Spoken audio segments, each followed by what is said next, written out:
V zadnjem času je prišlo na tržišče ogromno novosti, vmes sem seveda kar nekaj stvari ponovno kupila, tako da se je pri meni nabrala že gora stvari za oceniti, preizkusiti ter tudi stvari, ki sem jih že preizkusila, a še nisem napisala.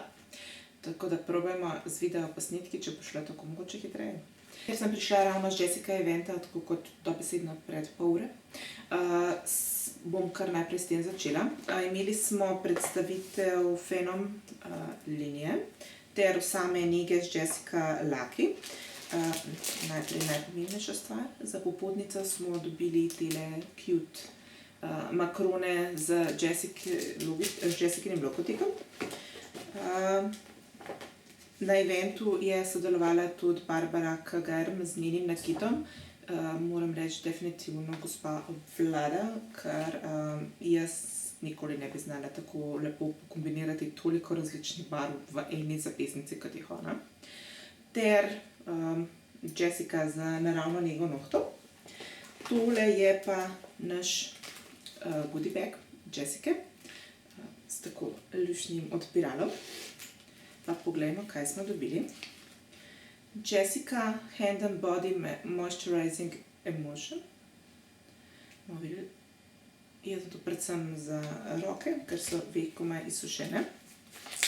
Potem smo dobili Reward Base Coat ter Phenomen Oil. Tega sicer še imam, tako da bom zaenkrat pustila zapakiranega. Phenom nadlak. Jaz že komaj čakam, da začnem to uporabljati, ker je naša maestra požegnala uporabo. Ter Cuticle Formula, predvidevam, da je maslo za nego obnohne kožice. In seveda najpomembnejša zadeva je Phenom lak. Sicer ta barva ni čisto moja, ampak zanima nas, kako bo zdržala testiranje. Če zbiraš zadnji, potem dobiš tako barvo prstana, kot še je, ampak meni je modra tako ali tako všeč. Dobila sem pa tudi manikuro, ta je narejena z navadnim Jessica lakom iz navadne linije. In načeloma bom tako rekla, meni njihovi laki pač držijo, tako da ne pričakujem kakšnih hujših presenečenj, ampak rdečka, le še ena ni. Naslednja kolekcija, ki je meni zelo všečna, pa prvič povedano moram pogledati, kako se imenuje, je ta nova od Isadore. Isadora je ena izmed meni ljubših, teh, ki so v vstopu v višji cenovni razred, tako da kvaliteta je ponavadi dobra. Če vam pokažem. Trije so šimrasti, eden je pa mat odtenek.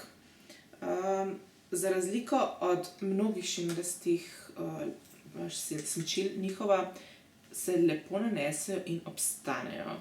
Tudi fallout je minimalen. Kar je mene seveda najbolj razveselilo, so pa to Twist Up Matte Lips. Dobila sem dva odtenka. Čakajte, da najprej pogledam. Vintage Pink je tale, ter Bare and Beautiful. Zdaj sicer jaz jih še nisem fotografirala, tako da boste vi prvi videli. Ta je Bare and Beautiful ter Vintage Pink. Oba odtenka sta izredno nosljiva, kot lahko vidite. Krasni barvi. Mislim, da bodo oba šla super. To sem še pozabila od Jessice, te nove pop nekaj spomladanske kolekcije. Je Runway Ready. Čisto neklasično in netipično zame sem se odločila za roskast odtenek, da ne bom vsakič samo modrih pa zelenih pa še kaj drugega zbirala. Tokrat imam viola. Hello Kitty. Tole sicer nekaj, nad čemer je bolj moja hčerkica navdušena. So komplet minijev v pa v bistvu zelo zanimivi barvni kombinaciji, ker je od rumene, črne, bele, roza ter nekaj, kar je že kar konkretno hot pink.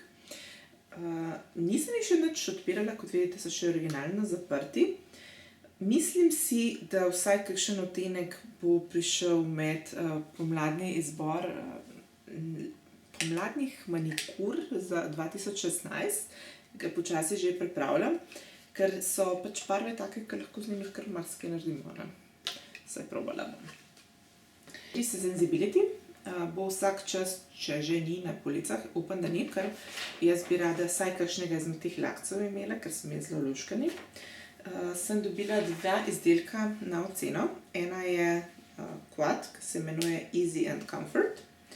Tukaj prvič odpiram stvari, tako da nimam še nič konkretnega vam za povedati. Lahko si pogledamo skupaj, kako izgledajo. Sicer ne se spraševati, zakaj so potem fotografije večkrat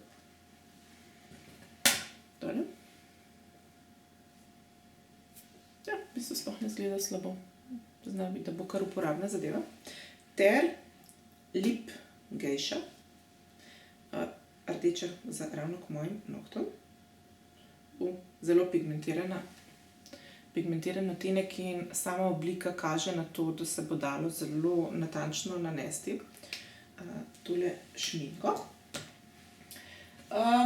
Presenetil me je tudi za dan žena, nam je Avon poslal darilce in meni se je najbolj dopadel tale mat četvorček.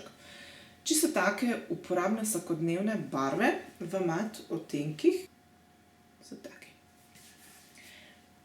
Za prvi vtis bi rekla, da izgledajo v redu, zdaj pa bomo videli, kako se bojo na očeh obnesli. Od Kolistarja maskaro Art Design sem pa zdaj že kakšen mesec testirala in jo imam tudi danes gor, sicer verjetno ne vidite, ampak mi je všeč, kako razčeše, doda nekaj volumna, da bi meni maskara privihala te prepalnice praktično, ne vem, če mi sploh kadarkoli že je, vihalec in potem maskara čez. Tale maskara ima tako res zanimivo obliko.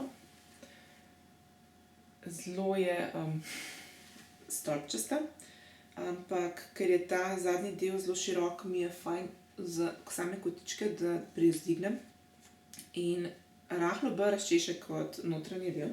Tako da, kar se tega tiče, je super. Nova Essence zamenjava stojalko, 25% izdelkov zamenjajo. Jaz sem si kupila 3 izdelke zaenkrat, ker na žalost nimam časa nikoli, da bi si točno pregledala stojalo. Tale je Velvet Matte in je tak lušen vsakodneven odtenek, ni mat, niti velvet, nisem čez ziher, če je, ampak je nosljiva. Senčko Taupe Secret, številka 5, ta mi je bila pa zelo všeč. In tudi, ko sem gledala tam teksture, so se mi zdele izredno obetavne, tako da to bom definitivno še kakšno kupila. Majčkeno me spominjajo na Tetko Trist Velvet, ki so mi všeč. In ker ravno preizkušam en kup podlakov, sem se odločila za Growth Booster. Če je kdo že probal, kakšen komentar. Meni je pač po sami konsistenci izgledal kot 24/7, njihov podlak mi je pa zelo všeč, tako da sem se pač rekla, probajmo, mogoče so ga pa samo kakšen repackage naredili. Ter še zadnji laki, ki jih imam, so od Alessandra, to so Cosmic Chic. Te imate že na blogu, mislim, da svoče. Vsaj eden se bo pa zagotovo še udeležil izbora za najboljše pomladne odtenke. Presenetljivo sem tegale nosila bolj kot pa Electric Blue, ker sem mislila, da mi bo pač najbolj všeč. Čeprav, kot lahko vidite, je tale res tak čudovitek, ki se preseva duokrom. Ta je pa bolj bazičen, ampak na koncu sem tega pa bolj nosila. In še čisto zadnja stvar. Ko lepotna blogerka reče, da je nekaj repurchase, da je nekaj ponovno kupila, potem si lahko mislite, da nam je nekaj zelo všeč. To kremico sem dobila na BBMU konferenci. Ni idealna, je pa nekaj, kar mi trenutno najbolj ustreza. Majčkeno mi povzroča mimašipore, ampak brez nje, kar sem probala zadnjih 10 dni, je pa katastrofa, dehidrirana koža, povrhnjica se začenja luščiti, pa seveda kar še Clarisonika nisem redno uporabljala. Nisem bila ravno za med ljudi. Tako da sem še enkrat kupila riž, ker tista lažja formula se mi je zdela, da je zame osebno pač bolj komedogena, kot ta bogatejša. Tako da sem ponovila nakup, če temu lahko tako rečemo, in izbrala identično kremico. Ta drugi ponovni nakup je pa Eucerin Lip Activ. Sem ga glikar prišla do konca prejšnjega. Medtem, ko sem ga uporabljala, bi vam rekla pa neke hude razlike, kot ponavadi ni, pač lip balm kot lip balm. Niti nisem čisto najbolj zaziher, zakaj to tako dobro deluje, ampak v času, ko sem nehala uporabljati, ko sem porabila ta starega, so se ustnice zelo poslabšale. In zdaj ga spet uporabljam 3 dni in se spet izboljšujejo. Zaradi kakršnega koli razloga meni Lip Activ od Eucerina pomaga, mi pač pomaga in očitno ga bom spet kupovala. Ker je naredi kot bariero in za ponoči, ker imamo zelo izsušen zrak, je to očitno tisto, kar naredi razliko. Čez dan moram imeti bolj negovalne izdelke, ampak ponoči pa očitno zaščitnega in izgleda, da je to tisto, kar naredi vso razliko. Super, pač deluje. Jaz ga bom kupovala, pa pazite, da Lip Activ ni identičen tistemu, kar je iz redne linije, iz tiste navadne, tako da majčkeno poglejte, da pač, če boste slučajno testirali, mislim, da mi je bil takrat Lip Activ boljši. Mislim, da nisem pozabila ničesar, sem vam predstavila vse, kar sem vam danes imela za predstaviti. Nekatere izmed teh stvari moram testirati. Za Isadoro se zelo veselim, moram pogledati, kako se mi bojo te matte twist zadevice obnesle. Tudi z njihovimi senčili in se ne spomnim, da bi že kdaj imela slabe izkušnje. Jessica in Phenom pa tudi pokmalu. Sicer, če bo tale manikura zdržala na meni 10 dni, potem šele čez 10 dni začela testirati Phenom, ampak bo v spodobnem času na blogu. To je to za danes, fajn se imejte, kmalu pa se spet vidimo. Dio!